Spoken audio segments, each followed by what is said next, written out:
Today, we are going to be discussing the story of a man who was faced with the sudden reality that the picture of this perfect family he had created was about to shatter. He had been hiding some significant secrets from his family, and when they were on the cusp of being revealed, he took the most drastic action possible. This case will leave you with a lot of questions, the biggest being, if you can't trust your own family, then who can you trust? Hello everyone, my name is Rachel and welcome back to another true crime video, or if you're new here, welcome.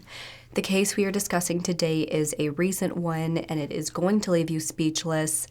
On this channel, I bring to you 2 true crime cases per week, giving you all the details and discussing my thoughts with you at the end. I always look forward to what you guys have to say in the comments as well, and sometimes we have some really great discussions down there. So if that sounds like something you're into, please go ahead and subscribe if you haven't already, or if you prefer to consume your true crime content in podcast format, you can find my content on Spotify. Just look up True Crime with Rachel Shannon and you'll find me. Okay, with that being said, let's get into today's case. 41-year-old Matthew Lee Richards was married to his wife Stephanie for over 20 years, and together they had 5 children, 4 boys and 1 girl, with the oldest sibling being 19 years old. At the time, the family were living in a home in Shawnee, Kansas, which is just about 20 minutes from Kansas City, Missouri. Stephanie and Matthew raised their kids in a religious household, instilling in them Christian values to hopefully raise them into good-natured, kind adults. Matthew was a 7th grade teacher at the Christ Preparatory Academy, the same school that one of his children had recently graduated and where 3 of his sons still attended. He had been working as a youth pastor for Crossroads Christian Church for the prior almost 9 years, a job that he loved. Meanwhile, Stephanie works as the director of Crossroads Christian Preschool. According to his biography on the church's website, Matthew is a big kid who loves teaching kids about Jesus. He was a devoted father and husband, describing that his family has just 3 main rules: love God, love people, and love sports, especially the Jayhawks and Sporting KC.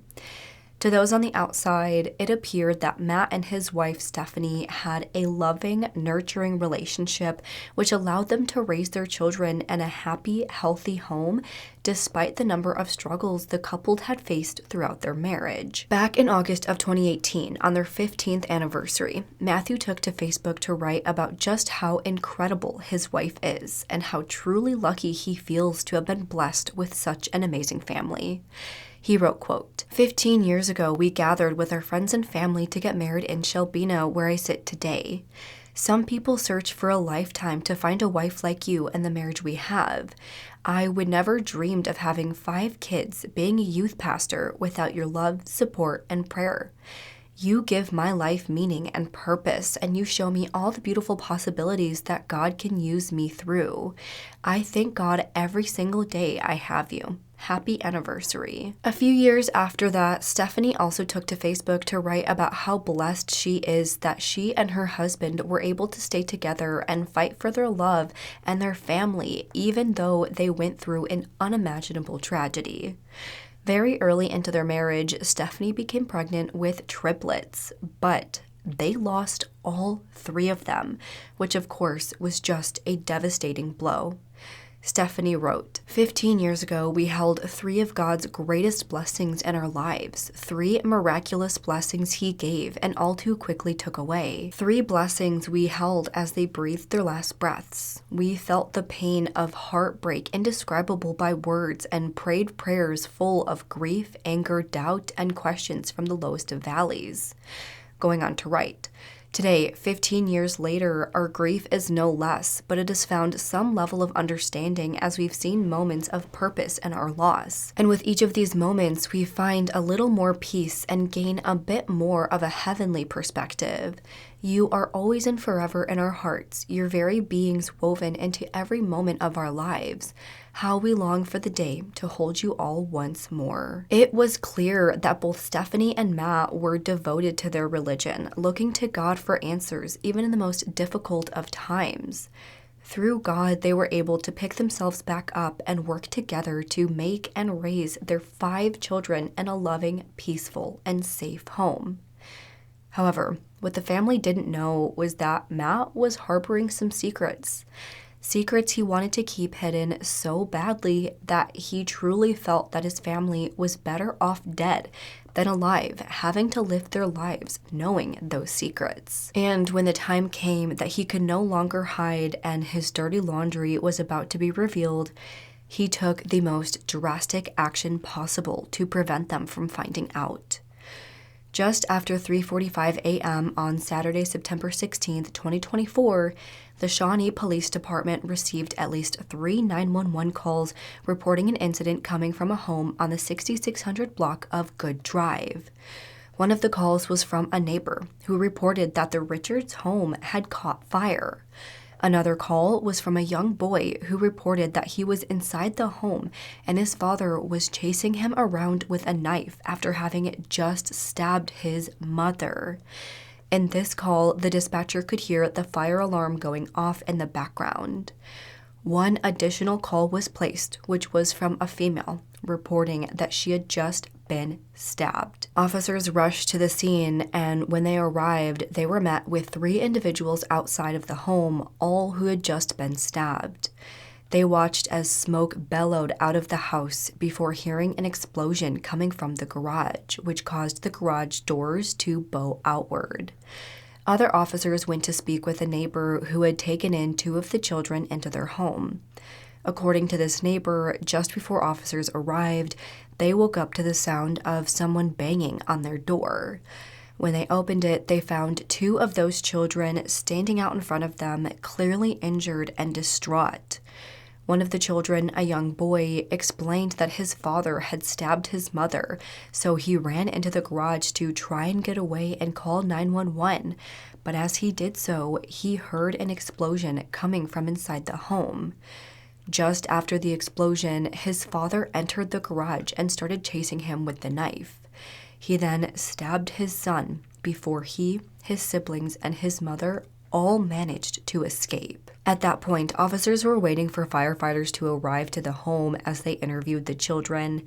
One of those kids told the officer that they were all laying in their beds asleep when suddenly his dad, Matt Richards, set the house on fire before he, quote, just decided to pull out a knife, before he then started going around room to room, stabbing each and every one of them. In total, Matt had managed to stab all 5 of his children, as well as his wife. Thankfully, they were able to escape and get outside before officers arrived, but by that point, Matt was still inside the home and was refusing to come out. Now, each individual suffered lacerations, cuts, and stab wounds of varying degrees. All 6 of them were transported to the hospital. One of the children, along with the oldest boy, the 19-year-old, suffered non-life-threatening injuries and were treated and were released from the hospital relatively quickly. Meanwhile, Matt's wife, Stephanie, and 3 of their other children all had severe life-threatening injuries and were in critical condition when they arrived to the hospital. It was reported that one of the children had been stabbed to the upper right chest and had significant cuts across his abdomen, with one of the cuts penetrating so deep that his internal organs were exposed.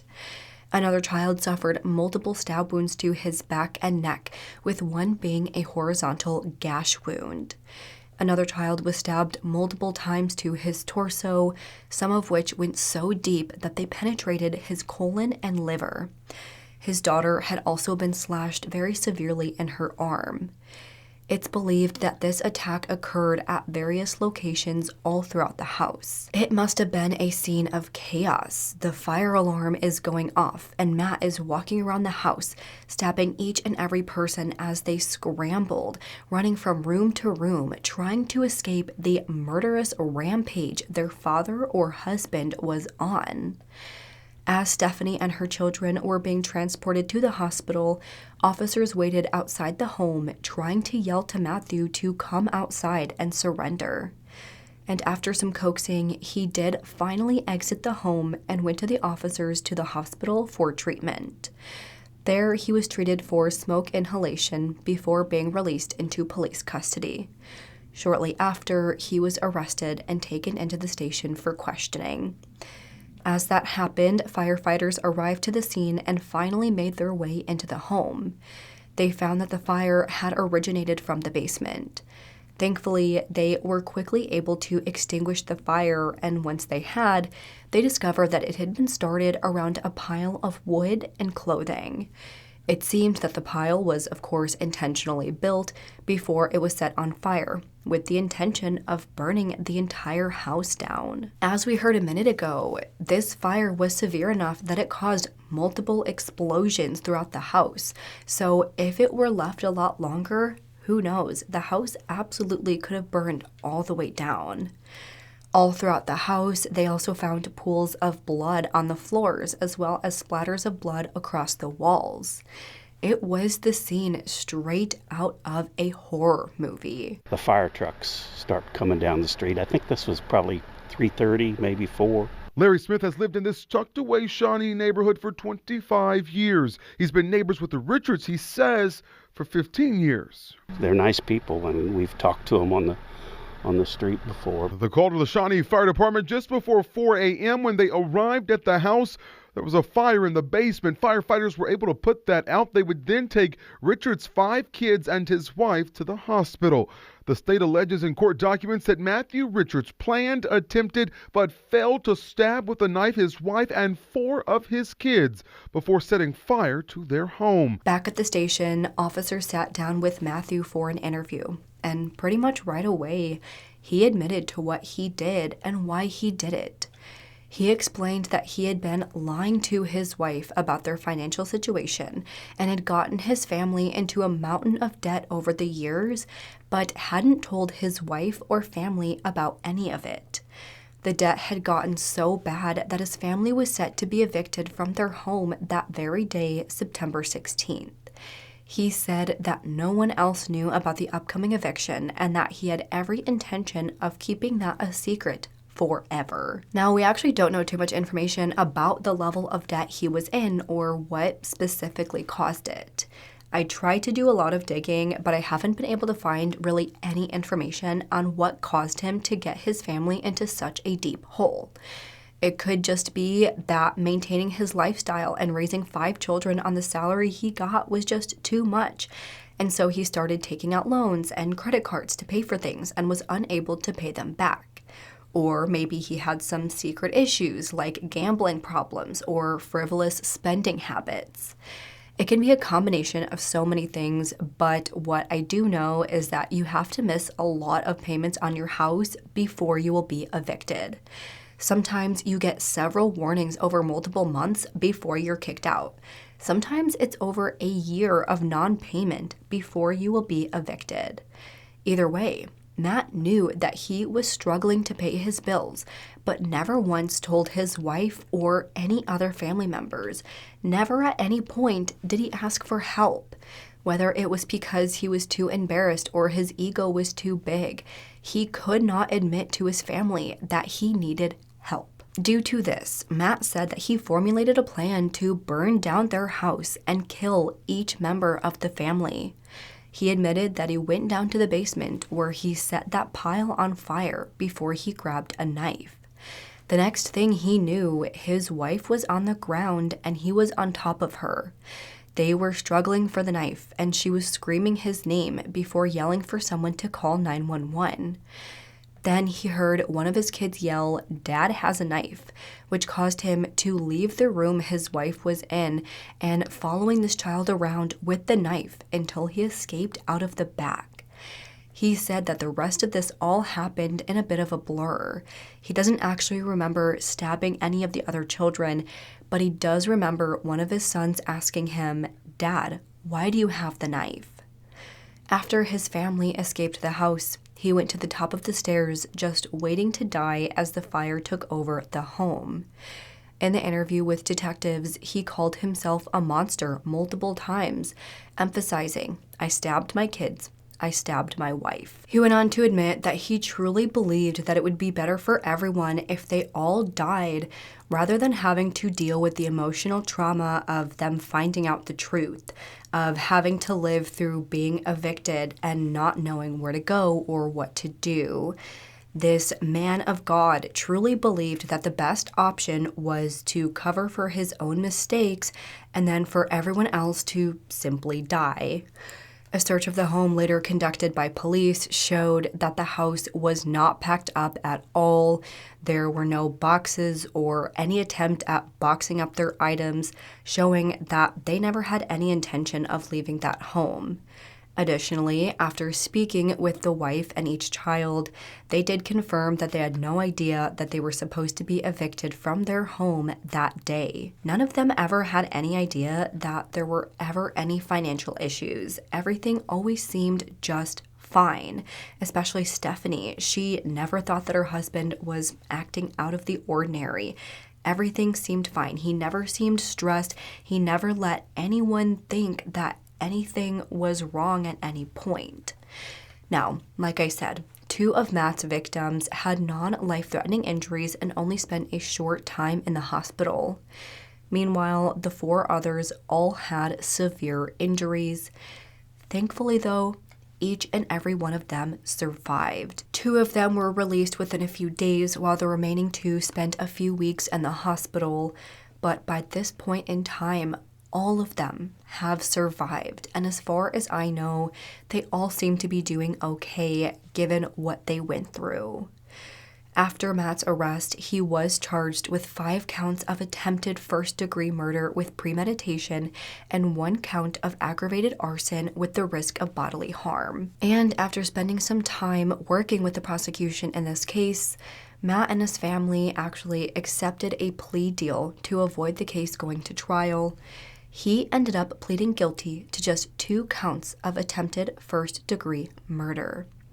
His sentencing hearing took place just a few days ago at the time that I'm recording this video in March of this year. Stephanie attended the sentencing hearing, though I'm not sure if any of the children were there. That fact hasn't been reported. Either way, we do know that neither Stephanie nor the children gave victim impact statements at the hearing. His mother and sister, however, did speak at the hearing. They both asked the judge for mercy. They said that Matt had suffered from mental illness, which led to his poorly made decision. They said that he's a good man who made a bad choice and did a bad thing. They said that he doesn't deserve the longest possible sentence, saying that him being away from his wife and children that long would do more harm than good. As they spoke, Matt kept his head down, avoided eye contact, and cried. Because I believe that this is a very unique case. This is not one that it's a bad guy did a bad thing. It's a good guy did a bad thing. There are consequences to this, and nobody is denying this situation. Nobody. We all know there's consequences. However, this is a good guy. Those children don't need to be apart from their father that long, honestly. He was a present father. He didn't have a present father, and he was a present father. He's a wonderful man who helped everybody that he could. He just didn't know how to help himself. Mental illness is a real thing. Now that we know what it is, we know how to go about fixing things and treating things, because it is, for men, it's a faux pas. Nobody wants it to be fixed, or don't know how, their pride. They don't want to admit that there's something wrong. And now that we know how we can go about fixing it. And I think being gone for that long, away from everybody, would do more harm than good. When the judge asked if Matt would like to speak, he stood up and said his piece. Through tears, he admitted that he brought disgrace, shame, and humiliation to himself and his family, as well as to the community, who all put their trust in him. He said that he was ashamed of the situation he put his family in and was afraid to face the truth. He was afraid to ask for help. This led him to making the decision to kill his family so that he could avoid disappointing them. This is a decision he deeply regrets, saying that no amount of prison time can compare to the punishment of knowing that he caused such trauma and disgrace to his family, a punishment he will live with for the rest of his life. He apologized to his family and then quoted a passage from the Bible. Through my actions, I brought disgrace, shame, humiliation, and dishonor on myself, my family, kids in classrooms,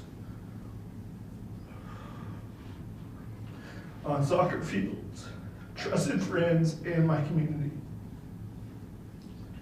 This came from my own shame that kept me from revealing my faults and sins because I was afraid of the truth. I was afraid to ask for help. The shame and fear led me further down a path that brought out not only disgrace, but also violence into the lives of my family. Your Honor, I will live every day knowing I caused that trauma and disgrace. That punishment is far worse than any physical or length of time in a prison I can be in. I'm sorry for the multiple levels of destruction and pain that will take a lifetime to overcome. I've always longed to do what is good, healthy, and right, and I fooled myself into believing that I could bury my failures and my lies and go on living with no consequences. However, these lies became like seeds, and I buried them, and they grew and bore terrible fruit with a giant crop of consequences. Not just for myself, but for everyone around me as well. When handing down his sentence, the judge said that he spent half a day mediating the plea deal between Matt and his wife. Of course, this was an emotional process, something that isn't easy on anyone. As a result, he said that he's sticking to what Matt and his wife both agreed to. In the end, Matt was sentenced to 29 years and 5 months in prison before he will be eligible for release. He will be in his 70s by the time he gets out. This case was mediated in my division. We spent better than half a day here going back and forth. I spent time with the state. I spent time with Miss Richards. I spent time with Mr. Richards. And we got most of the way to the plea that's here today. I am going to follow the plea in this case. When it comes with regard to count 1, attempted murder in the first degree, to a sentence of 188 months in the Department of Corrections. Count 2, attempted murder in the first degree. These are both level 1 person felonies. Were 165 months, which is the high number in that box, and I will run those 2 counts consecutive to each other. Mr. Richards, that is my sentence. I'm ordering you to the Department of Corrections. You have 14 days from today to appeal my decision if you think the sentencing is contrary to the law. And as of right now, that's where the case sits. I'm very, very thankful that each and every one in Matt's family were able to survive this. The church where Matt once worked came out and expressed their disgust in what Matt did, saying that they set up a fund to help Stephanie and the kids through this horrifying tragedy. They will have to live the rest of their lives with the physical and emotional scars of what they went through by the hands of the man they were supposed to love and trust with their lives. As I stated, Matt admitted to what he did, saying that he thought his family were better off dead than living with the trauma of being evicted from their home. At his sentencing hearing, he also acknowledged that he was scared to ask for help when he realized how much debt he put his family in. To me, I think that Matt truly just had too big of an ego to admit the troubles he put his family in. With a lot of these traditional men who typically have these religious values, who want to provide for their family, they feel that it's their responsibility and their duty to provide for their families, which in and of itself isn't a bad thing. But they believe that, they should be the ones working while their wives should stay at home and raise the kids, and that this is just a definitive truth that they have to live by. This seemed to work for a number of years for this family, but when Matt realized that he could no longer provide, I think that he was highly embarrassed and felt like a failure. I don't think he was concerned with traumatizing his family with the eviction, because if that was his concern, then he would have figured out what to do long before that. The trauma of being evicted would have come from finding out that very day and then being told to just leave that very day. If he had let his family in on what was going on, let them know, let them help, and work together as a family to figure out what to do, even if they were evicted, it wouldn't have traumatized them. If anything, it might have brought them closer together as a family as they navigated what to do. If he was truly concerned about his family and doing what was best for them, he would have done exactly that. He wouldn't have hidden this from them. I think it was more about protecting his own image, the image of a family man who provided for his family. I don't think he was thinking straight when he tried to kill his family. I really don't. I think he snapped and something told him that he would be a dying hero if this all went to plan, not thinking about the fact that an investigation would happen.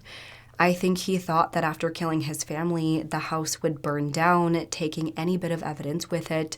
Everyone would think that the family tragically died in an accident, never knowing that Matt was responsible or that he was a failure as a provider.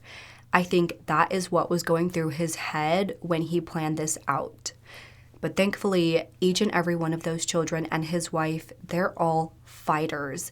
They weren't going down without a fight, and they made it out of there. And I'm so thankful that no one died in this case. And all I can do is hope that Stephanie can continue using her faith as she always had to get her and her family through this horrible situation. But I know they all have a very, very long road ahead of them. But that is where I'm going to end today's video. You all heard what I think, so now I want to know what you all think. Why do you think Matt did this? Do you agree that it was his ego, or do you truly think he was too scared to ask for help? Or do you think mental health had something to do with this? What do you think of the sentence he got, or of the statements from his family? Let's discuss this and any other thoughts you have in the comments below. If you liked this video, please make sure to go ahead and leave this video a thumbs up and subscribe to my channel. I put out new true crime and mystery videos every single week.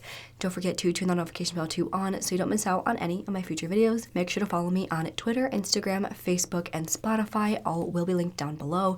And if you have any case suggestions, please make sure to fill out the Google form, which is also listed down below. With that, I hope you guys have an amazing week. Stay safe, stay healthy, and I hope to see you next time. Bye.